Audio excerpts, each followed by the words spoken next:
Monsieur le Président, nous croyons en l'Afrique et nous croyons aux Africains. Et c'est pour ça que we all believe in Africa. Dans notre prochain intervenant, keynote remarks, oh là là, je suis camerounaise, on est un pays bilingue. Ça veut dire qu'on pense en début de phrase en anglais, en la fin de la phrase en français. Je vais vous présenter Monsieur le vice-président du Gabon, Monsieur Maganga Moussavou, qui est un homme politique aguerri, qui a fait ses écoles dans l'opposition. Il a été élu local, il a été maire, député, il a occupé des postes ministériels, des portefeuilles importants, de la planification au transport, au tourisme, aviation civile, agriculture, et bien entendu, c'était plus ou moins naturel qu'il devienne vice-président. Maintenant, Monsieur Maganga, vous avez le floor.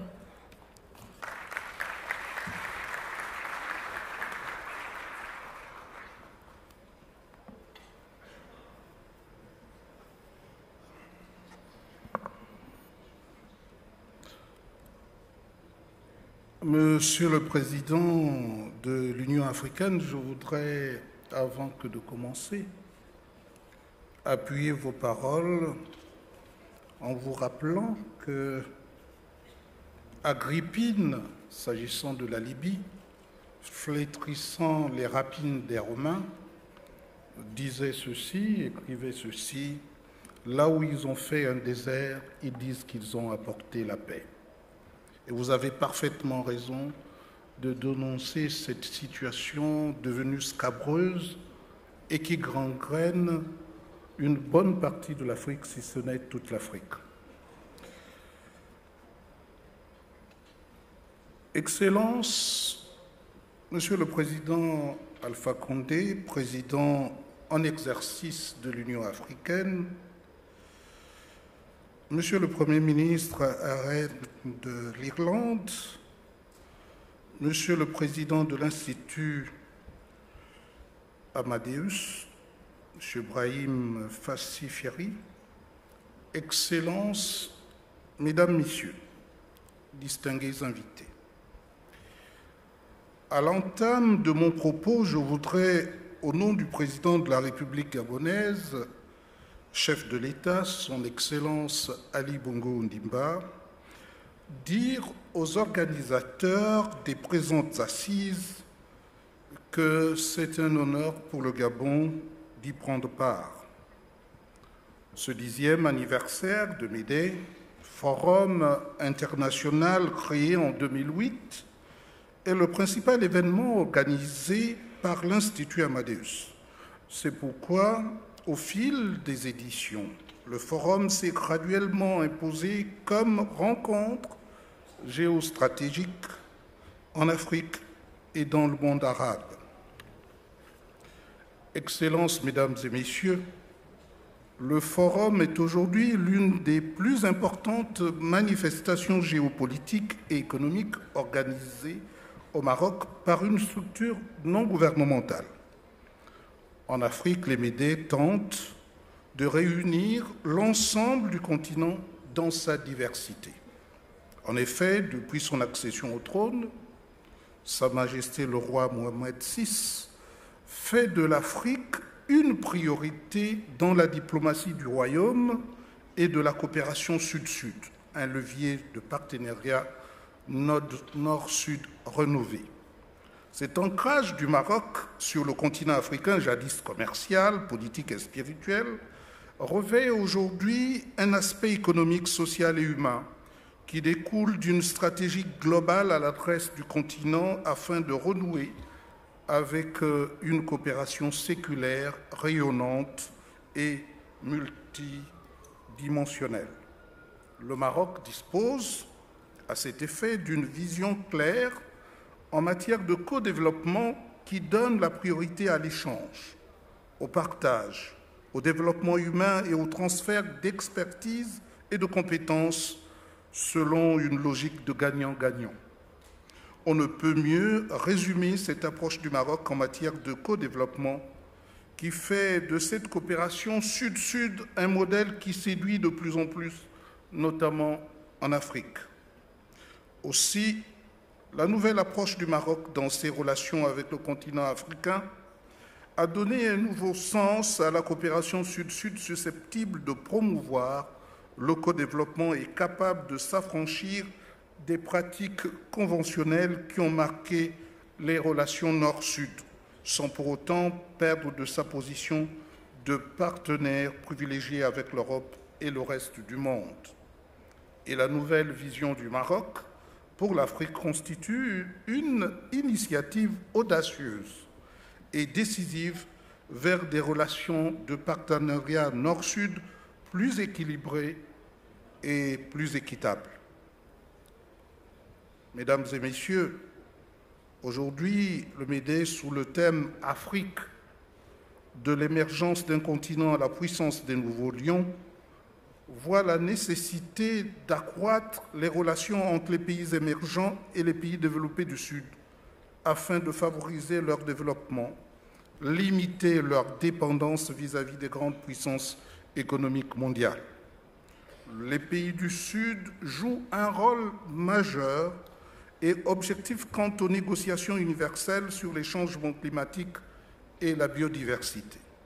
Au Gabon, l'apport du MEDE est lisible à partir de relations politiques marquées par la signature de plusieurs accords entre le président de la République gabonaise, chef de l'État, son Excellence Ali Bongo Ondimba, et Sa Majesté le roi Mohamed VI. Les deux pays ont signé un accord cadre de coopération en matière de développement et d'investissement humain en 2015. Ces accords vont permettre au Gabon de profiter de l'expérience et de la stratégie marocaine qui ont fait leurs preuves en matière de lutte contre l'insalubrité. Le cadre institutionnel n'est pas en reste et se déploie notamment à travers sa gouvernance, son pilotage et son processus de mise en place des organes de gouvernance, particulièrement au niveau territorial, ainsi que le renforcement des capacités dans la gestion de l'administration du territoire. Il s'agit également de la promotion d'activités génératrices de revenus, le désenclavement des zones rurales, la lutte contre la précarité, particulièrement à l'endroit des personnes âgées et des personnes handicapées, l'aménagement de l'offre de soins de proximité aux populations démunies et la lutte contre le décrochage scolaire et la promotion de la formation professionnelle. Par ailleurs, les relations commerciales entre le Maroc et le Gabon ne sont pas occultées. Elles sont régies par l'accord commercial signé à Rabat le 6 novembre 1974 qui porte sur un accord de type classique ne prévoyant aucune préférence tarifaire sur les produits échangés au plan bilatéral. En outre, la coopération bilatérale connaît une forte dynamique dans le domaine de l'éducation, formation, d'autant que le Maroc demeure le premier partenaire du Gabon en matière d'attribution des bourses d'études. En effet, en 2016, les accords Gabon-Maroc ont porté sur le mémorandum d'entente en matière d'artisanat et d'économie sociale et solidaire et l'encouragement des exportations et la commercialisation des produits de l'économie sociale et solidaire dans les deux pays. La coopération entre l'Office de la formation professionnelle et la promotion du travail du Maroc et le ministère du Travail, de l'Emploi dans le domaine de la formation. La Convention de coopération en matière de prise en charge des enfants autistes et trisomiques.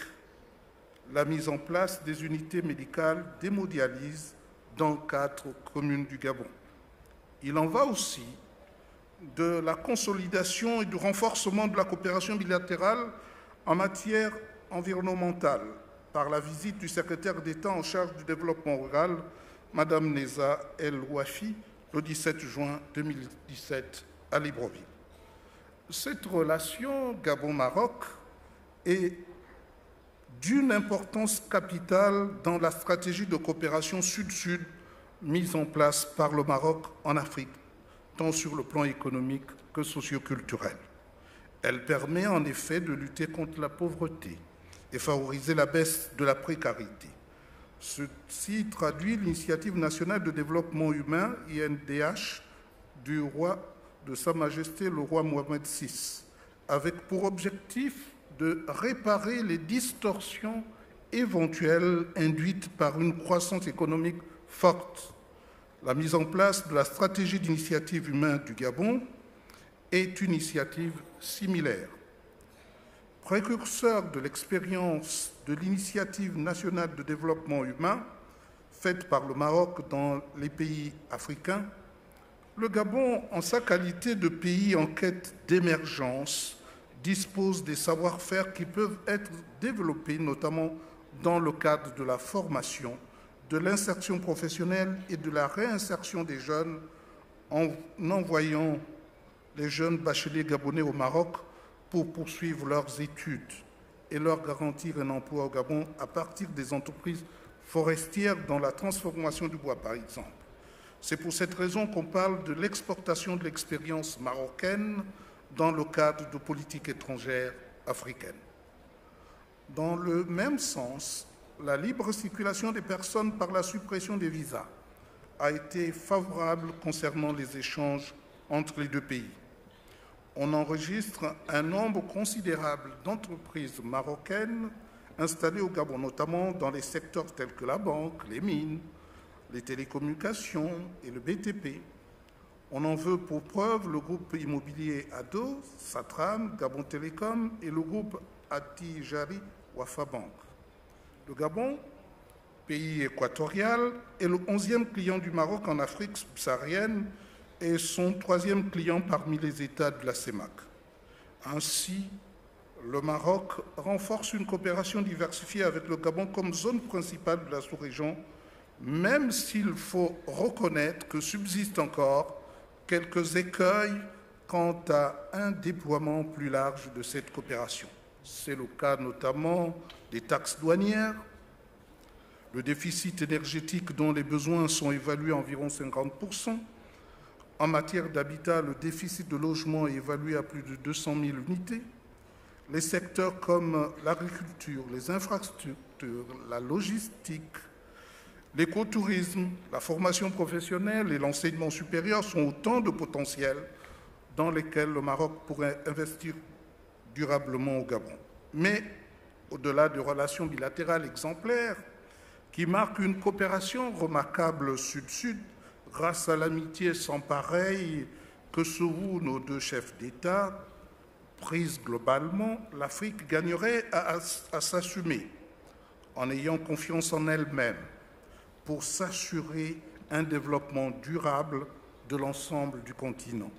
En effet, malgré son énorme potentiel, diverses stratégies, plans de développement nationaux et une vision de développement global qu'est l'agenda 2023, l'Afrique n'a pas totalement atteint l'émergence attendue.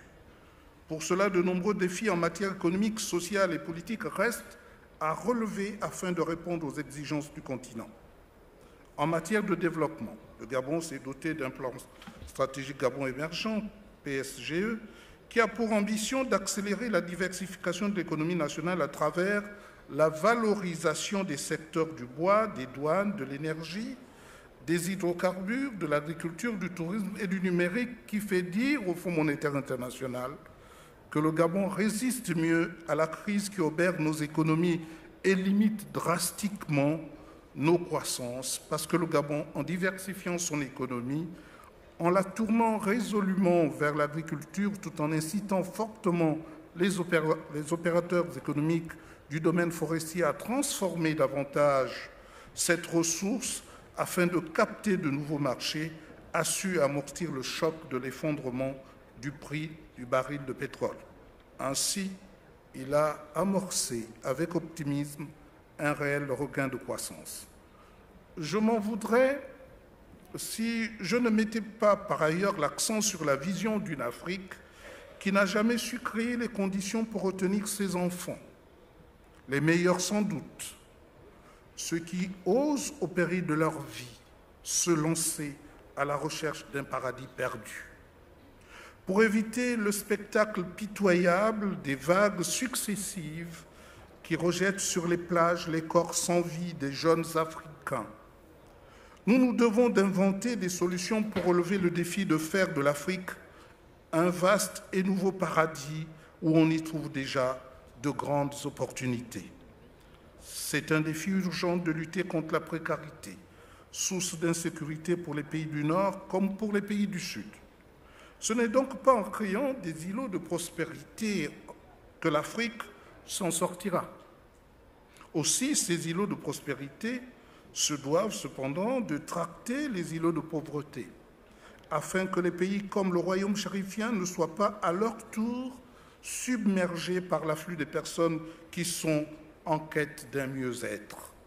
Par ailleurs, la mondialisation devrait signifier responsabilisation de tous envers tous, par une recherche globalisée d'un développement équilibré des pays du Nord comme ceux du Sud.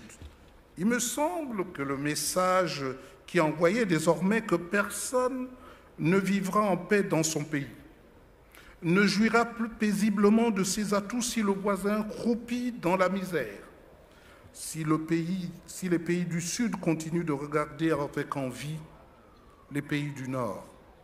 Cette situation, qui est un danger pour tous, devrait achever de convaincre l'humanité tout entière que nos destins sont liés.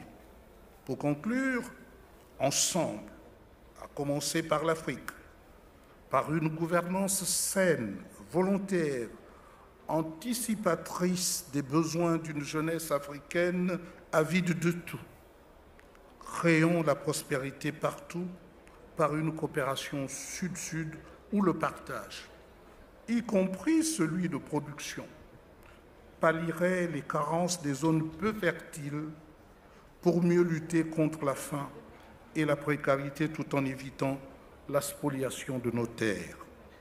Excellences, Monsieur le Président, Mesdames et Messieurs, le Gabon, son président de la République, chef de l'État, Son Excellence Ali Bongo Ondimba, dont je suis modestement le vice-président, offre une vision, une lueur d'espoir d'une dynamisation vitale de nos liens et d'une concrétisation de nos communes ambitions.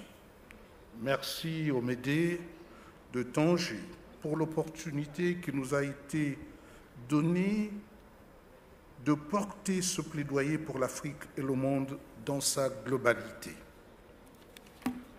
Puisse Allah consentir que ce creuset du donner et du recevoir, où les intelligences sont en effervescence et en partage, perdure pour qu'émergent des solutions durables pour le développement de notre continent. Merci.